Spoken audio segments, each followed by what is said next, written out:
TNPSC exam படிக்கிறவங்களுக்கு news பேப்பரை படிக்கணுங்கிறது கட்டாயம். அது படிக்க முடியலன்னு சொல்லிட்டு வருத்தப்படாதீங்க. ஏன்னா அது வாங்குறதுக்கு கஷ்டமாக இருக்கும். டெய்லி நீங்கள் அதை ஃபாலோ பண்ணுறது கஷ்டமாக இருக்கும். தினமும் 10 நிமிஷத்தில் நீங்கள் தினமணி நியூஸ் பேப்பரை படித்து முடிக்கிறீங்க. எக்ஸாம் பாயிண்ட் ஆஃப் வியூவில் மட்டும்தான் நான் ஒரு முக்கியமான பாயிண்ட்ஸாக உங்களுக்கு டெய்லி எடுத்து தர போகிறேன். வாங்க உள்ள என்னென்ன இம்பார்ட்டன்ட் பாயிண்ட்ஸ் இருக்குன்னு பார்க்கலாமா?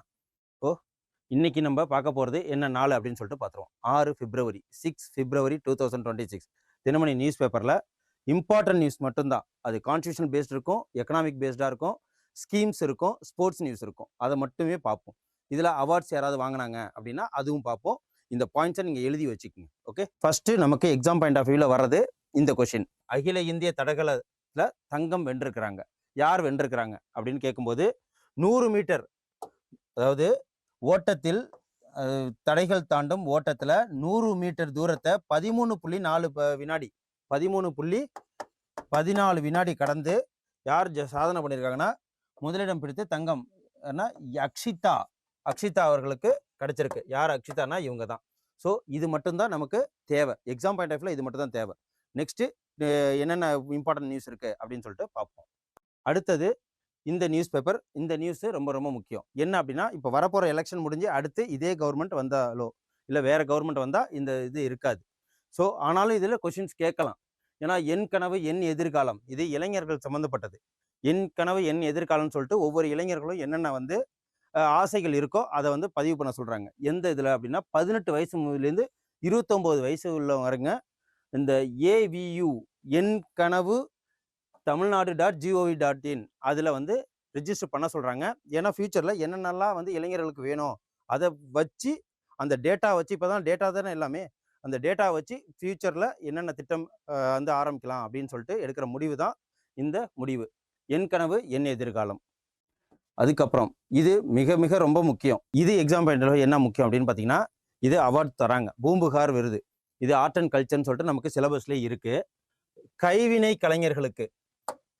கலைஞர்களுக்கு ஆர்ட் பண்ணுவாங்க இல்லையா, இந்த சிலைகள் செதுக்கிறது, அதுக்கப்புறம் இங்கே நாச்சார்கள் போன்ற இடத்துல GI டேக்லாம் வாங்கியிருப்பாங்க பூம்புகார். ஸோ கைவினை கலைஞர்களுக்கு விருது. அது என்னன்னா பணமும் கொடுப்பாங்க அவங்களுக்கு. தங்கத்தில் 8 கிராம் 1 பவுன், 8 கிராம்ங்கிறது 1 பவுன், அந்த தங்கத்தில் பதக்கமும் கொடுப்பாங்க.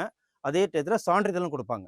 அவங்களுக்கு தான் பூம்புகார் மாநில விருது CM அவர்கள் வழங்கியிருக்காங்க. எவ்வளோ அப்படின்னா 10 சிறந்த கைவினைஞர்களுக்கு. எத்தனை பேருக்கு? 10 பேருக்கு. அதுவும் 65 பேருக்கு மேற்பட்டவங்க. இதுக்கு கிரைட்டீரியா இருக்கு. 65 வயசுக்கு மேலே இருக்கணும். 10 பேருக்கு தர்றாங்க வருஷம். எவ்வளோ அமௌண்ட் பார்த்தீங்கன்னா 1 லட்சம். 1 லட்சத்துக்கான காசோலை, அப்புறம் 8 கிராம் தங்க பதக்கம், அப்புறம் தாமிர பட்டயம், இதுவும் வழங்குவாங்க 10 சிறந்த கைவினைஞர்களுக்கு. ஸோ இதுதான், இதை நோட் பண்ணி வச்சுக்கோங்க. அதுக்கப்புறம் இந்த ஸ்டோரியில் இது ரொம்ப முக்கியம். இந்த கட்டுரை எதனால அப்படின்னா, நமக்கு இதில் கான்ஸ்டியூஷன் பேஸில் இருக்குது. ஸோ மணிப்பூரில் 2 வருஷமாக பிரசிடென்ட் ஆட்சி தான் போயிட்டுருக்கு. என்ன பிரசிடென்ட்டு, எதுக்காக பிரசிடென்ட் ஒரு ரூல் ஒன்று வரும்னா, ஸ்டேட் கவர்மெண்ட் ரூல் என்னைக்கு ஃபெயில் ஆகுதோ அன்னைக்கு பிரசிடென்ட்டோட ரூல் ஆரம்பிச்சிடும். அந்த பிரசிடென்ட் ரூல் ஆரம்பிக்கிறதுக்கு என்னென்னலாம் ஆர்டிகல்ஸ் இருக்குது அப்படின்னு பார்த்தீங்கன்னா, இப்போ இங்கே என்ன பிரச்சனை அப்படின்னு சொல்லிட்டு பார்த்தீங்கன்னா, கிட்டத்தட்ட அது 3 வருஷம் பிரசிடென்ட் ரூல் நடக்கும். 3 வருஷம் அது நடக்கும். ஆனால் ஒவ்வொரு 6 மாதத்துக்கும் சென்ட்ரல் கவர்மெண்ட்லேருந்து அப்ரூவல் கொடுக்கணும். அந்த 3 வருஷம் முடியறதுக்குள்ளேயே போன வருஷம் தான் பிரச்சனைகள் ஸ்டார்ட் ஆனிச்சு. இப்போது அந்த பிரச்சனைகள்லாம் தீர்த்து இப்போ என்ன பண்ணியிருக்காங்க, பிரசிடென்ட் ரூலை முடிச்சுட்டு திருப்பி CM அலாட் பண்ணாங்க. பட் திரும்பி அகெயின் அங்கே கலவரம் நீண்டுகிட்டு இருக்கு. ஸோ இதுதான் இப்போ நம்ம இதில் எக்ஸாம் பாயிண்ட் ஆஃப் வியூவில் பார்க்க போது பிரசிடென்ட் ரூல் என்ன, ஸோ அதை வழிமுறையறதுக்கு பிரசிடென்ட் ரூலுக்கு என்னென்ன பண்ணுவாங்க. ஆர்டிகிள் 356 தான் பிரசிடென்ட் ரூல்னு சொல்லுவாங்க. இது எதுக்காகனா ஸ்டேட் எமர்ஜென்சின்னு கூட சொல்லுவாங்க. ஸ்டேட் எமர்ஜென்சி ஆர்டிகிள் 356 ஸ்டேட் எமர்ஜென்சின்னு கூட சொல்லுவாங்க. இதுக்கு அப்ரூவல் கொடுக்கணும். ஓகே, இதுக்கு அப்ரூவல் கொடுக்கறதுக்கு ஆர்டிகிள் 365 இது சென்ட்ரல் கவர்மெண்ட் அவங்களுக்கு அப்ரூவல் கொடுத்தா மட்டும்தான் அங்கே பிரசிடென்ட் ரூலு அங்கே சேங்ஷன் ஆகும்.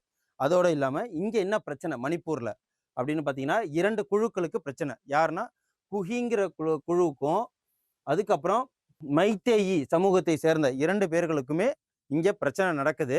ஸோ இங்கே மொத்தம் எத்தனை சட்டமன்ற தொகுதி இருக்குதுன்னா 60 சட்டமன்ற தொகுதி இருக்குது. ஸோ அதில் தான் இதில் சொல்கிறாங்க 60 உறுப்பினர்களை கொண்ட மணிப்பூர் சட்டப்பேரவையில் குகி சமூகத்தை சேர்ந்தவங்க 10 பேர் இருக்காங்க. 60ல 10 போயிடுச்சுன்னா 50ஆ? அதுக்கப்புறம் 7 பேர் ஆளும் பாஜகவை சேர்ந்தவர்கள். ஸோ 7 பேர் பாஜக சேர்ந்தவங்க. 37 எம்எல்ஏக்கள் மொத்தம் இந்த பாஜகவுக்கு மொத்தம் 37 பேர் இருக்காங்க. ஸோ இதுல தான் ஏற்கனவே குகி மைத்தேயி 2 குரூப்புக்கு கூட பிரச்சனை. யார் வந்து சமீபங்க அந்த முதல்வர் போஸ்ட்டை பிரிச்சுக்கணுங்கிறதுக்கு. ஸோ இதுதான், வேற ஒன்றும் இது இல்லை. எக்ஸாம் பாயிண்ட் ஆஃப் வியூல இதோட முடிஞ்சுக்கும். இந்த ஒற்றை விரலில் உங்கள் வலிமை அப்படிங்கிறது நமக்கு எலெக்ஷன்ஸ் வரப்போகுது. நம்ம இதுல தெரிஞ்சுக்க வேண்டியது எலக்டோரல்ஸ், சீஃப் எலெக்ஷன் கமிஷனை பத்தி தெரிஞ்சுக்கணும். மொத்தம் எலெக்ஷன் கமிஷன்ஸ் எப்போ ஆரம்பிக்கப்பட்டாங்க அப்படின்னு பார்த்தீங்கன்னா, ஜனவரி 25 1950ல எலெக்ஷன் கமிஷன் ஆரம்பிக்கப்பட்டது. எலெக்ஷன் கமிஷன் ஆரம்பிக்கப்பட்டது ஜனவரி 25 1950. இந்த ஜனவரி 25 என்ன பண்ணுவாங்க அப்படின்னா நேஷனல் ஓட்டர்ஸ் டே அப்படின்னு சொல்லுவாங்க. நேஷனல் ஓட்டர்ஸ் டே. ஸோ இதுவும் முக்கியம். இதுல என்ன ஆர்டிகல் இருக்கு, மொத்தம் இதுல எத்தனை எலெக்ஷன் கமிஷன்னா, சீஃப் எலெக்ஷன் கமிஷனர் ஒருத்தர் இருப்பாரு. அவரு கூட சபார்டினேட்டா 2 எலெக்ஷன் கமிஷனர்ஸ் இருப்பாங்க. ஸோ இப்போ இந்த இதுல அந்த ஒரு கூட்டு இருக்கு. ஒவ்வொரு ஐஏஎஸ் ஆஃபீஸரும் எலக்டோரல் ஆஃபீஸரா ஒர்க் பண்ணுவாங்க. ஓட் பேலட்டை நியமனம் பண்ணுவாங்க. ஓட் பேலட்டு எலெக்ஷனை ஃப்ரீ அண்ட் ஃபேர் எலெக்ஷனா பண்ணணும். அதோட மட்டும் இல்லாம இதுல இண்டிபெண்டன்ட் கான்ஸ்டிடியூஷனல் பாடி இது. ஸோ இதுக்கு ஆர்டிகல் 324 தான் இது நியமனம் பண்ணுது. இவங்க எலெக்ஷன் கமிஷன் யாருக்கெல்லாம் வந்து எலெக்ஷன் பண்ணுவாங்க அப்படின்னு பார்த்தீங்கன்னா, லோக்சபா, ராஜ்யசபாவுக்கு, பிரசிடென்ட் எலெக்ஷனுக்கு, அதுக்கப்புறம் வந்து இவங்களுக்கெல்லாம் மெயின் ரோல் பண்றது யார் அப்படின்னா சீஃப் எலெக்ஷன் கமிஷனர். இவங்க யாருக்குமே வந்து எந்த ஒரு ஒளிவு மறைவும் இல்லாமல் ஒர்க் பண்ணணும். ஸோ அதனால தான் இண்டிபெண்டன்ட் அந்தஸ்து கொடுத்துருக்காங்க, கோர்ட்டு மாதிரி. ஸோ இதில் என்ன சொல்கிறாங்க, தமிழ்நாட்டில் எலெக்ஷன்ஸ் வரப்போகுது. இப்போ இன்னும் கொஞ்சம் நாளில் தமிழ்நாடு, கேரளாவில் வரப்போகுது, வெஸ்ட் பெங்காலில் வரப்போகுது. இப்போ எதனால இந்த எஸ்ஐஆர்னால பிரச்சனை வருதுன்னா இப்போ தெரியுதுங்களா? ஸோ அதனால தான் மொத்தம் திருத்த பணிகளுக்கு 6,41,14,587 பேர் இருக்காங்க. இதுல வாக்காளர்கள் எண்ணிக்கை நீக்கப்பட்டது மட்டுமே 97,000. மொத்தம் எவ்வளவு வாக்காளர் இருக்குன்னா, ஸோ மொத்தம் வந்து பெண் வாக்காளர்கள் தமிழ்நாட்டில் இப்போதைக்கு எத்தனை இருக்காங்க அப்படின்னு சொல்லிட்டு பார்த்தீங்கன்னா 2.77 கோடி. ஆண் வாக்காளர்கள் 2.66 கோடி. ஸோ இதுலையுமே டெபிசிட்ல இருக்கும். மொத்தம் அதிகமாக நம்மளோட ஒரு 10 கோடி அதிகமாக பெண்கள் இருக்காங்க. மொத்தம் எவ்வளோ இது ரெண்டுத்தையும் கூட்டினாலே 5.43 கோடி பேர் தான் ஓட்டே போட போறாங்க. இதுல நம்ம நாட்டுக்கு இதுக்கப்புறம் இந்த ஆர்டிகல் என்ன சொல்லியிருக்காங்கன்னா, ஃபியூச்சர்ல வரவங்க என்ன பண்ணணும் அப்படின்னா, நம்மளை கடன் வாங்க வைக்காம, நம்மளுக்கு இலவசத்தின் மேல இம்பார்ட்டன்ஸ் கொடுக்காம, வரப்போற ஒரு திட்டத்தை, உழைக்கிற ஒரு திட்டத்தா நம்ம இந்த இது உழைச்சோம்னா நமக்கு பணம் கிடைக்கும். ஸோ நமக்கு இலவசங்கிற பேர்ல நம்மளை வந்து ஆட்படுத்தாம, ஸோ ஃபியூச்சரிஸ்டிக்கா அது வந்து எம்ப்ளாய்மெண்ட் ஜென்ரேஷன் பண்ற மாதிரி, பாவர்ட்டி எரடிகேஷன் பண்ற மாதிரி, ஸோ திட்டத்தை கொண்டு போயிட்டு நம்மளை வந்து ஆட்சி பண்ணணும் அப்படின்னு சொல்லிட்டு தான் இந்த இதுல சொல்றாங்க. ஸோ இந்த வருஷம் மட்டுமே நமக்கு எவ்வளவு கடன் இருக்குன்னா 9 லட்சம் கோடி அளவுக்கு கடன் இருக்கு தமிழ்நாட்டில். இப்போ வரப்போற வேற ஆட்கள் யாராவது வந்து ஆட்சி பண்ணாங்க அப்படின்னா இந்த 9 லட்சம் கோடியை அடைப்பாங்களா? ஸோ அதுல வரியை போட்டு நம்மளை வந்து இப்போ ரூல் பண்ணுவாங்களா என்ன அப்படின்னு சொல்லிட்டு அதை தான் இதுல வந்து சொல்லியிருக்காங்க. ஸோ இதுல வேற ஒன்றும் எக்ஸாம் பாயிண்ட் ஆஃப் வியூல இல்லை. ஸோ தேர்தல் ஆணையம் ஞானேஷ் குமார், இப்போதைக்கு நம்ம தேர்தல் அதிகாரி யாருன்னு கேட்கலாம். ஏன்னா இப்போ எலெக்ஷன் நடக்க போகுது. இப்போ எங்கே எலெக்ஷன் நடக்க போகுதுன்னா தமிழகம், அஸ்ஸாம், கேரளா, மேற்கு வங்கத்தில் நடக்க போகுது, புதுச்சேரிலையும். ஸோ அதோட மட்டும் இல்லாமல் எல்லா எலக்டோரல் ஆஃபீஸருக்கும் எலெக்ஷன் கமிஷனருக்கும் நேற்று ஒரு மீட்டிங் நடந்தது. ஸோ அதுதான் இதில் எத்தனை பேர் இருந்தாங்க அப்படின்னு பார்த்தீங்கன்னா ஞானேஷ் குமார். இதோட இப்போ தலைவர் யார் அப்படின்னா ஞானேஷ் குமார். ஸோ இது மட்டும் எக்ஸாம் பாயிண்ட் உள்ள தெரிஞ்சு வச்சுக்கோங்க. ஸோ வேற ஒன்றும் இல்லை. ஞானேஷ் குமார் எத்தனையாவது எலெக்ஷன் கமிஷனர் அப்படிங்கிறத நீங்கள் கமெண்ட்ஸில் பே பண்ணுங்க. February 19, 20 ஏஐ ஆர்டிஃபிஷியல் இன்டெலிஜென்ஸ் உச்சி மாநாடு எங்கே நடக்க போகுதுன்னா இந்தியாவில் நடக்க போகுது, டெல்லியில். அதான் இது. இப்போ செயற்கை நுண்ணறிவு உச்சி மாநாட்டை நடத்த உள்ள இந்தியாவுக்கு ஐநா பொதுச் செயலாளர் யார்? ஐநா பொதுச் செயலாளர் அப்படின்னா ஆண்டோனியோ குட்டேரஸ்ங்கிறவர் இந்தியாவுக்கு வரப்போறாரு. ஸோ இந்த ஏஐ உச்சி மாநாடு ரொம்ப ரொம்ப யூஸ்ஃபுல்லாக இருக்கும், வரப்போகிற சந்ததிகளுக்கு ரொம்ப ரொம்ப யூஸ்ஃபுல்லாக இருக்கும், யங் ஜென்ரேஷனுக்கு அப்படின்னு சொல்லிட்டு வாழ்த்து தெரிவிச்சிருக்காங்க. எப்போனா February 19, 20 ஆகிய தேதிகளில் ஏஐ தாக்கம் அப்படிங்கிற ஒரு டேக்லைனோட இங்கே இந்தியாவில் இந்த உச்சி மாநாடு நடக்க போகுது. ஸோ அதை தான் இதில் சொல்லியிருக்காங்க. அதுக்கப்புறம் நமக்கு இது ஒரு ஃபேக்ட்ஸு. இது என்ன அப்படின்னா பாரத் ஜென் ஏ அப்படின்னு சொல்லிட்டு ஏஐ நமக்கு இந்த அரசாங்கத்துக்கு மட்டும் யூஸ் ஆகுற மாதிரி ஒரு ஏஐ ஒன்று உருவாக்கியிருக்காங்க. அதுதான் இது. இவர் ஜிதேந்தர் சிங் இதை வெளியிட்டிருக்காங்க. அதாவது உள்நாட்டில் உருவாக்கப்பட்ட பாரத் ஜென் பன்மொழி செயற்கை நுண்ணறிவு.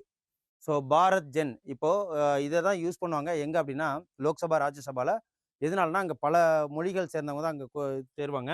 நமக்கு ஷெட்யூல் படி, கான்ஸ்டியூஷனல் ஷெட்யூலில் இருக்கிறபடி மொத்தம் வந்து 22 மொழிகளில் இது நடக்கும். மொத்தம் 22 மொழிகளில் இந்த பாரத் ஜென் பன்மொழி செயற்கை நுண்ணறிவு ஏஐ வந்து இது மொழிபெயர்த்து கொடுக்கும். ஸோ அதை இன்ட்ரடியூஸ் பண்ணியிருக்காங்க. இது பேர் ஞாபகம் வச்சுக்கோங்க. 15 மொழிகளில் உரை சார்ந்த சேவைகள் மட்டும் ஆடியோவும் புகைப்படமும் கொடுக்கறது தான் இதோட சிறப்பு. ஸோ அதுக்கப்புறம் இது மிக மிக முக்கியம்.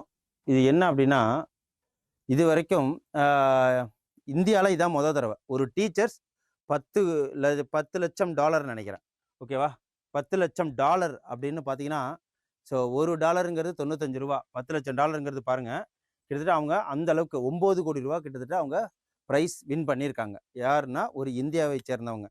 ஸோ நூற்றுக்கணக்கான கல்வி பயிற்சியை இவங்க பண்ணியிருக்கிறாங்க. என்னன்னா, ஸோ ரொம்ப ஏழை மாணவர்கள் அவங்களால வந்து கல்வியை இப்போ கண்டினியூ பண்ண முடியாது. அவங்களுக்கு கல்வியை புகட்டணும், அவங்களுக்கு அதோட இம்பார்ட்டன்ஸ் சொல்லணும் அப்படிங்கிறதுக்காக ஸோ நூற்றுக்கணக்கான கல்வி பயிற்சி மையங்களை உருவாக்கியதற்காக இவங்களுக்கு காரணம், குடிசை பகுதிகளில் உள்ள சுவர்களில் கல்வி சித்திரம் மூலம் விழிப்புணர்வை ஏற்படுத்தி அவங்களுக்கு கல்வியை படிக்கணும் அப்படி கண்டினியூ பண்ணுங்கிற ஆர்வத்தை உண்டு பண்ணதுக்காக இவங்களுக்கு இந்தியாவை சேர்ந்த ஆசிரியர் ரூபில் நாகி பேர் பாருங்க, ரூபில் நாகி அப்படிங்கிறது $10 லட்சம் பரிசு.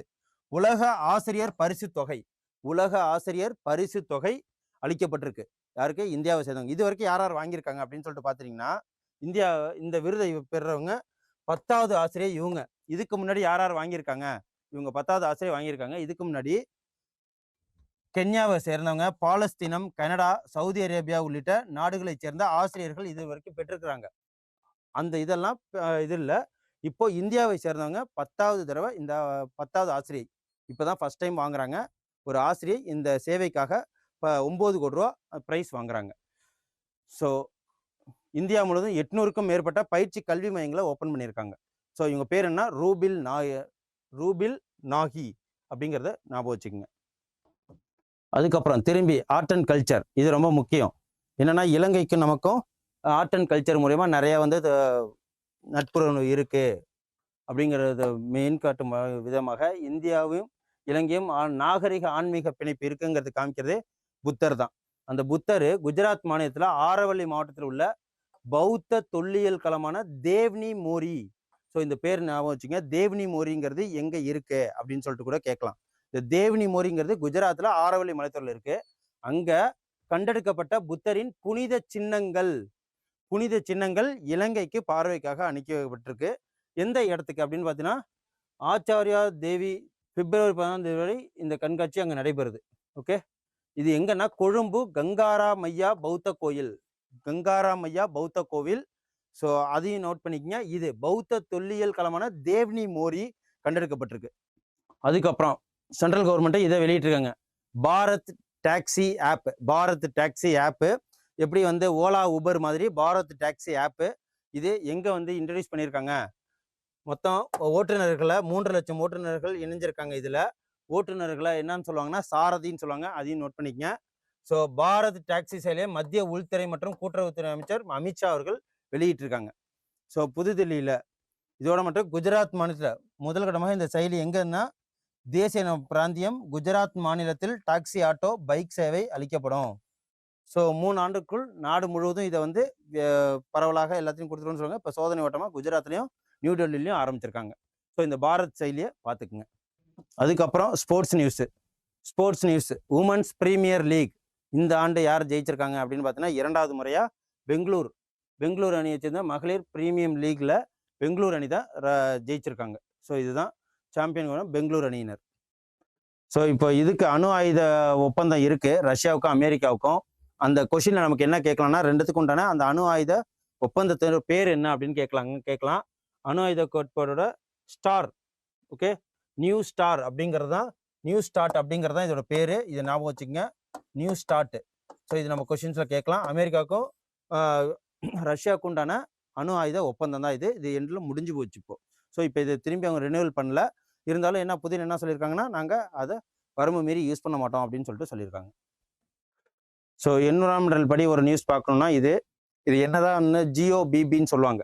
இந்த ஃபியூலில் போட்டிங்கன்னா இந்த ஆக்டிவ் தொழில்நுட்ப பெட்ரோல் அப்படின்னு சொல்லுவாங்க. ஆக்டிவ் தொழில்நுட்ப பெட்ரோல், ஆக்டிவ் டெக்னாலஜி பெட்ரோல் அப்படின்னு கூட சொல்லலாம்.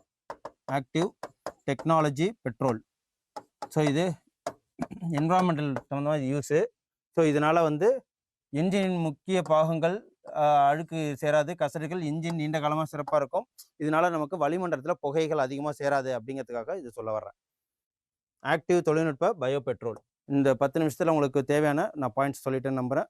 நன்றி, வணக்கம். Send a map. You dare to dream, we care to accomplish.